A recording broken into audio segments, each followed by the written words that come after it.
네, 이번에는요, 챕터 3 부분입니다. 해외 시장 진출과 그리고 해외 투자와 계약에 관련된 장이죠. 자, 이 부분 보시면요. 자, 이 장은요, 한마디로 말씀드리면 다른 장에 비해서 공부할 양은 그나마 좀 적다라고 이렇게 말씀드릴 수 있겠어요. 그래서 여러분들 개념만 확실히 알고 계시면 무난하게 지나갈 수 있는 그런 내용입니다. 자, 이 부분에서는요, 시험에 어떤 게 나오는지 잘 보도록 할게요. 자, 라이센스 등 해외 진출 방식에 무엇이 있는지, 네, 이 부분 꾸준히 나오고 있습니다. 그래서 무시할 수 없는 내용입니다. 네, 그리고 두 번째 보시면 판매점과 대리점 계약의 차이에 대해서 알고 계셔야 되죠. 특히 이 부분은요, 우리 그 영어 과목 있죠? 그 부분에서도 자주 활용돼서 나오기 때문에 이것은 한국어로도 개념을 알고 계셔야 되겠지만 영어로도 또 단어를 알고 계시고요. 그 다음에 관련된 글을 이제 해석하실 수 있는 능력을 키우셨으면 좋겠습니다.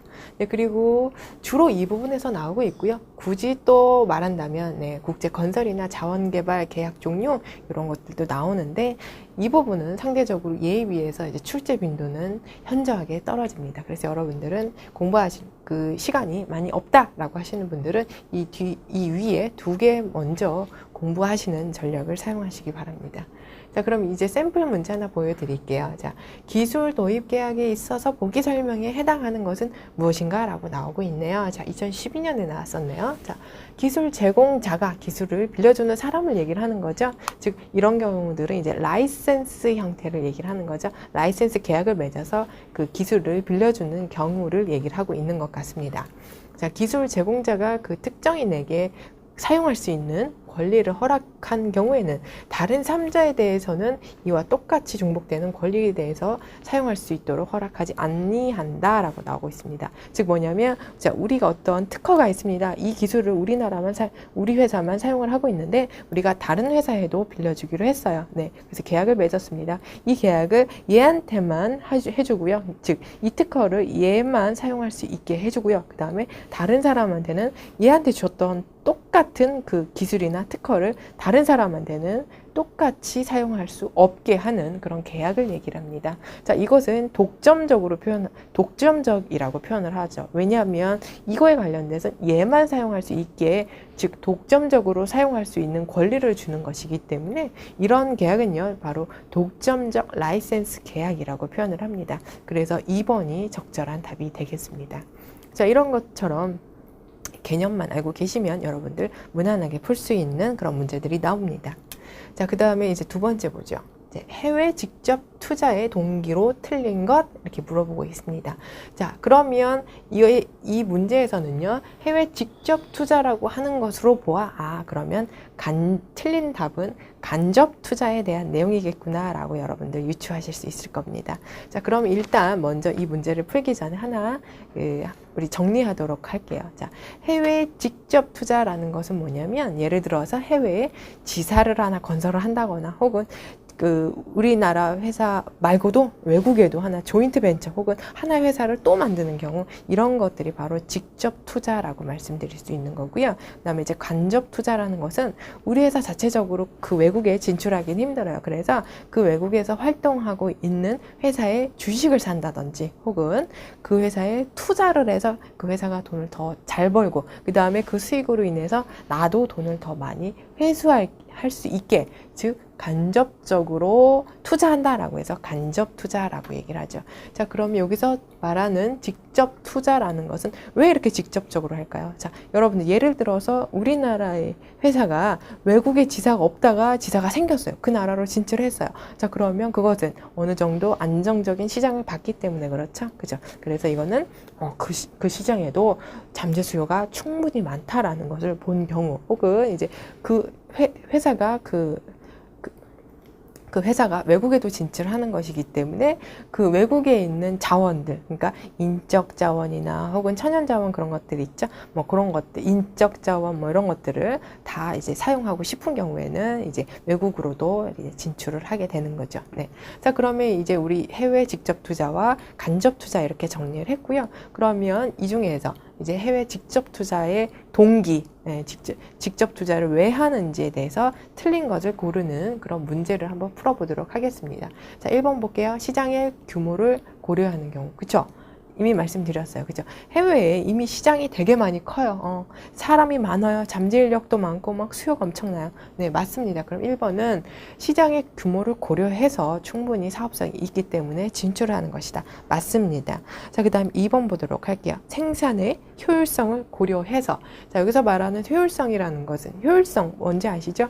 자, 똑같은 비용을 투자를 해서 훨씬 더 많은 산출물, 즉 아웃풋이라고 얘기를 하는데요. 이렇게 더 많은 아웃풋이 산출되는 경우에 우리가 효율성이 있다라고 얘기를 하죠. 자, 일반적으로 효율성이 있게 운영하는 경우에는, 즉 이런 것들은 규모의 경제를 실현하는 경우에 효율성 있다라고 봅니다. 자, 그럼 규모의 경제라는 것은 뭐냐면 이왕 물건 만들 거 더 많이 만들어서 하나 단가를 떨어뜨리는 그 방식을 바로 규모의 경제라고 얘기를 하죠. 자, 그러면 해외 진출해서 더 많은 물량을 만들어요. 네. 왜? 단가를 떨어뜨릴 수 있잖아요. 더 많이 외국에도 진출을 해서 더 많이 생산을 해서 그 근처에 있는 다른 나라까지도 다 물건을 더 수출을 하고 이렇게 하면서 자, 수출 촉진도 되면서 하나당 생산 단가도 떨어질 수 있기 때문에 물론 그런 것도 고려해서 해외로도 직접 투자하실 수 있는 그런 계기가 될 수 있다라는 것입니다.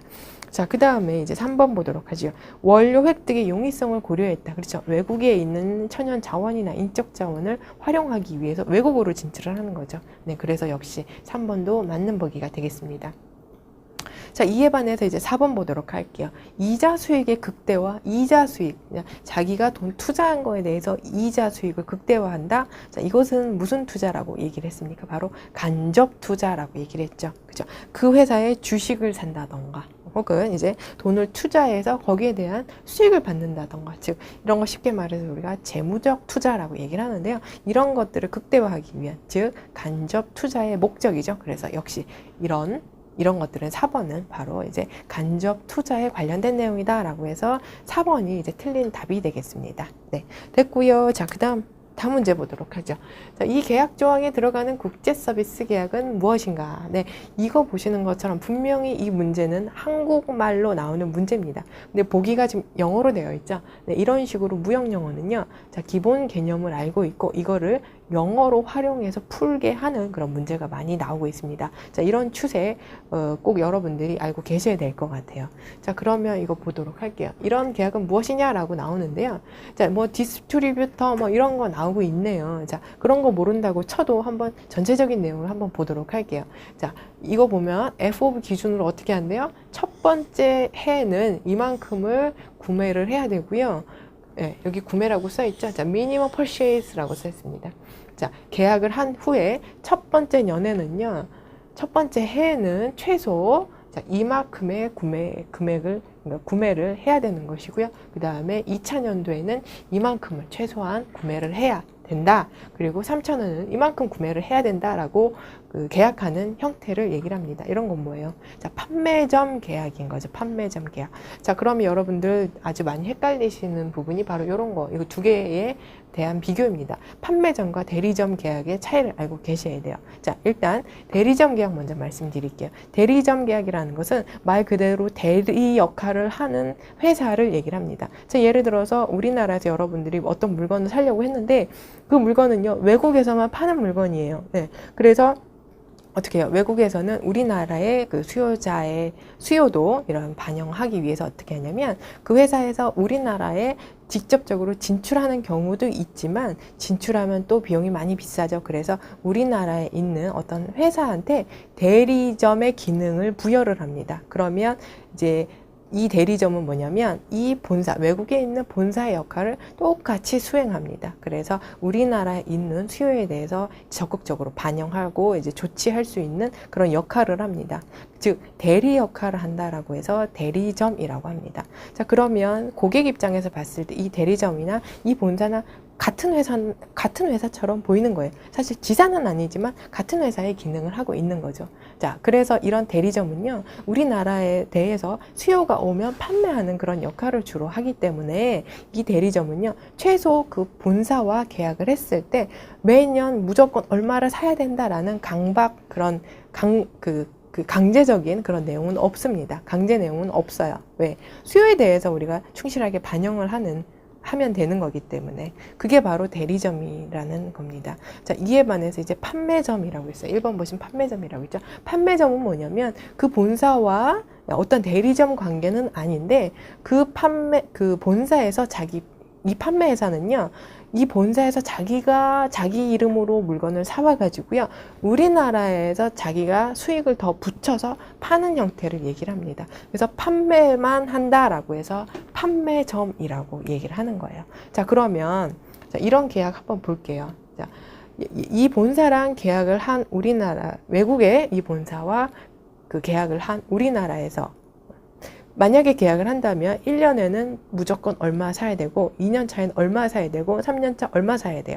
그러면 그것은 무슨 계약일 가능성이 많습니까? 그죠? 판매점 계약이라는 얘기죠. 왜냐하면 대리점 계약은 무조건 사야 되는 의무가 없어요.